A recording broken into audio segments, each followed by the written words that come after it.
It's Friday, May 8th. We're here with Sheriff William Honsal for his media availability. We'll just jump right into these questions. Sounds good, Sam. Okay.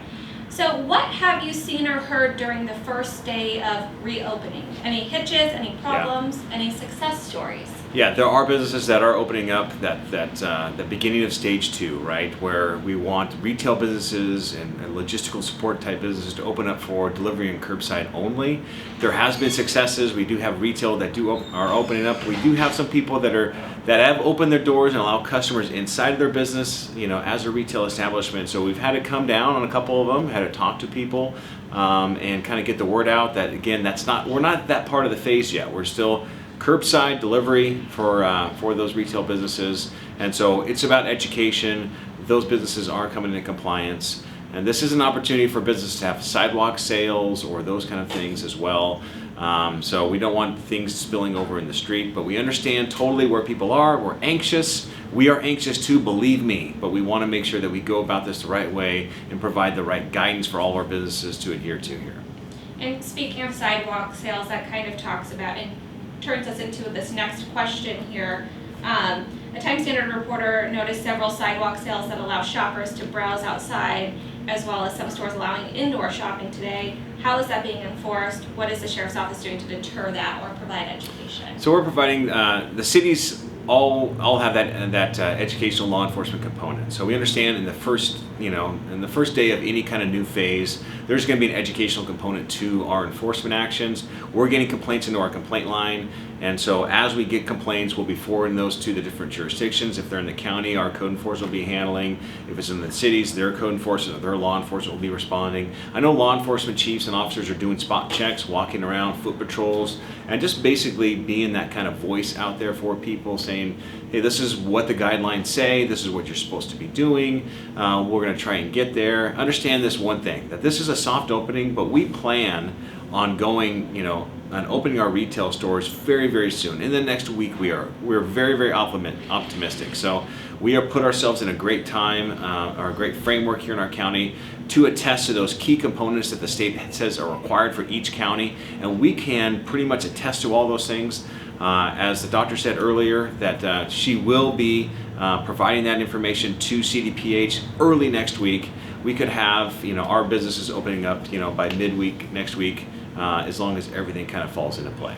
So a reporter asked, I'm just going to read the intro to their question. Sure. To give you some context here. The guidelines for reopening say that retail businesses like clothing and bookstores are able to open back up, but only if they can do curbside or delivery. Some residents are confused as to why people are able to freely move around big box stores, but smaller local businesses don't have that option, even if they limit the number of customers in the stores, other safety measures. Are you able to give a timeline on when people will be able to shop inside of local stores with strict safety measures in place? Yeah, so that's one of the frustrating components. I get it. Why are the big box stores allowed to be open, and yet retail stores, which can offer a lot more security for customers, why are they not open yet? I get it, but these are the state guidelines as pushed out through the state. We do have a roadmap to get those retail stores open, and this is the roadmap we're on. So because we can attest to certain things that the state requires each county, we'll be able to open up a lot sooner than a lot of other counties that are behind us. So we're looking at hopefully next week, and by midweek next week we'll have a good idea of when our businesses are going to be able to open up. And again, it's going to be a phased opening.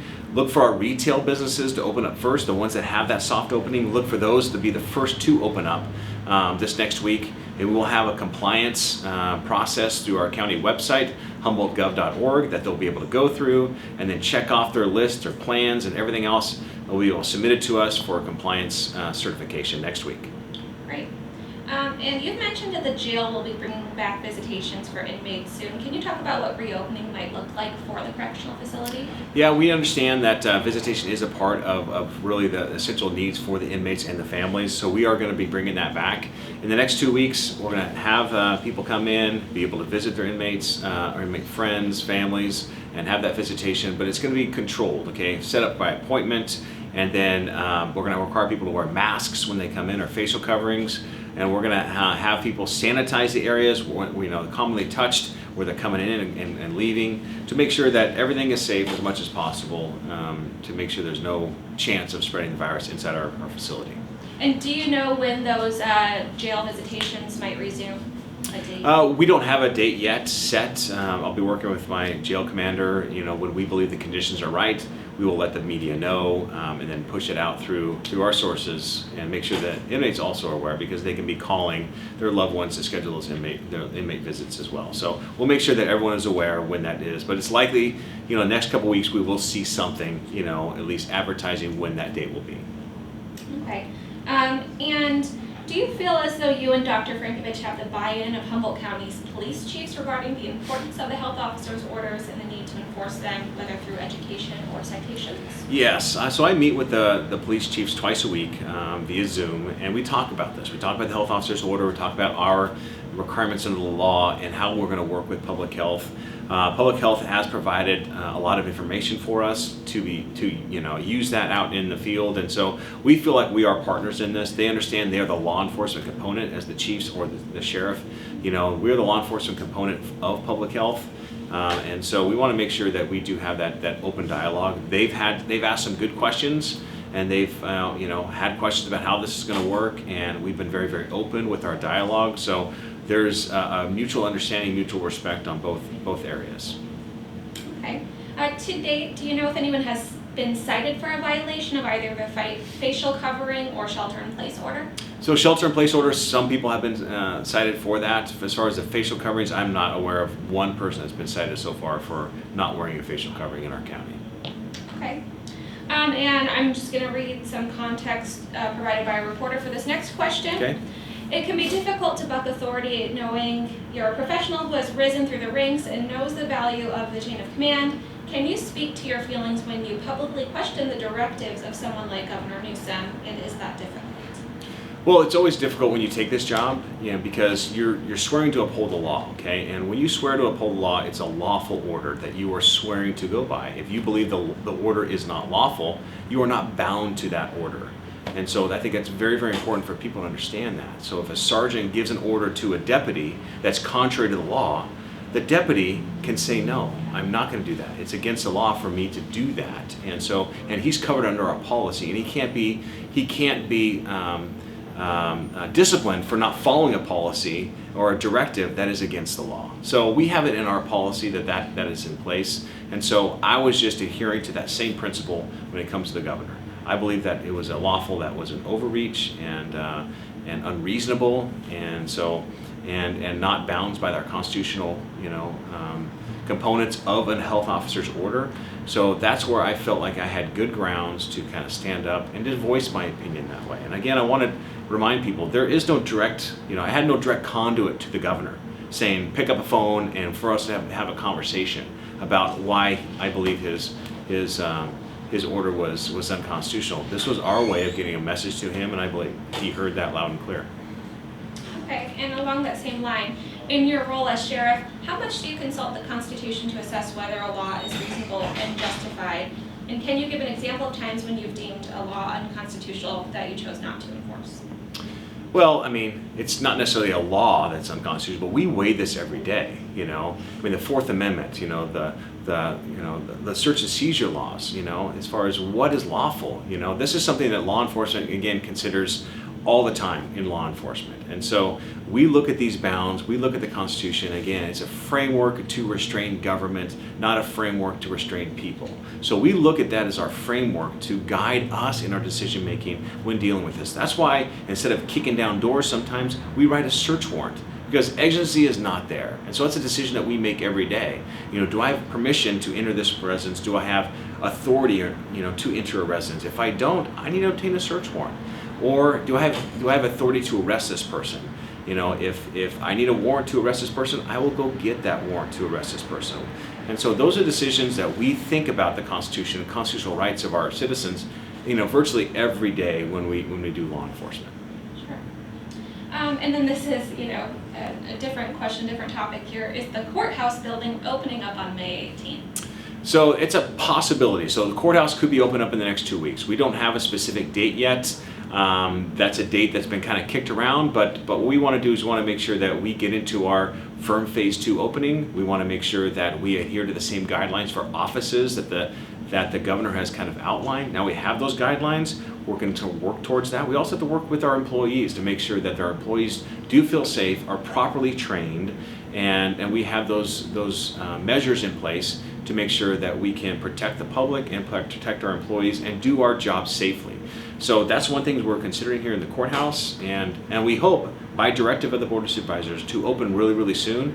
But when we do that, there will be a flash advertising, flash statement gone out that the courthouse is open, and we'll be open for business in our business hours and so forth and so on.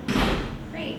And then just one more question here. May is Mental Health Matters Month. What advice would you give managers of essential businesses leading a team in time of crisis, as you are?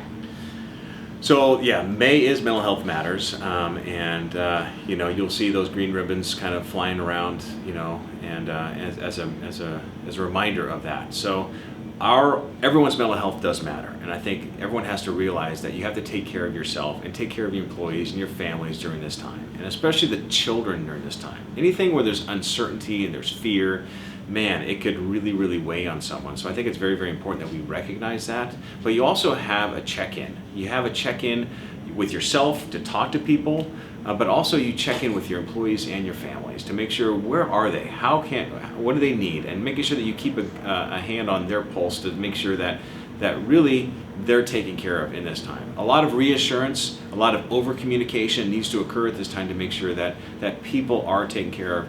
And then if you need help, there are so many places that you can go get help. You know, we have a mental health crisis line and that kind of thing here in our county. I would urge people to use it. We have employee assistance programs that I know throughout the county people can utilize, but you have to use those services when you get to that point where you do need help. Please reach out. There's people around that can help and help you through, you know, the fear, anxiety, and maybe a crisis you may be going through. Anything else you'd like to add today? Nope, just want to assure people that we're doing everything we can to get business online, but I want people to maybe take it slow. I know we want to shove this thing wide open, but that would be dangerous for us to do and it'd be misguided. So we're going to have a step process. Again, start with some retail, then expand from there. We could have restaurants here online in the next week or two, okay? So, but we're going to start building on that. The successes that we build in phase 2 will get us open in phase 3, okay? And so I just also want to remind people the governor's office came down on some counties, you know, here in the state because they moved beyond the guidance of phase 2, and state funding is in jeopardy because of that. And so if you're not adhering to a local emergency guidelines, state emergency guidelines, there's things that could not be funded in the future. So there's a lot of moving parts here, a lot of frustration, I get it, but we want to make sure that we go through this in a step-by-step process. Please trust us, understand that we're trying the best we can. When it comes to businesses, we are working with our chambers of commerce, we're working with our business leaders, and to try and bring things on board. There's going to be lots of help for people to get help with their businesses, to get them online, to get them compliant. And so we will make sure that we have a lot of different areas for people to get assistance when it comes to opening businesses up. Okay, thank you very much.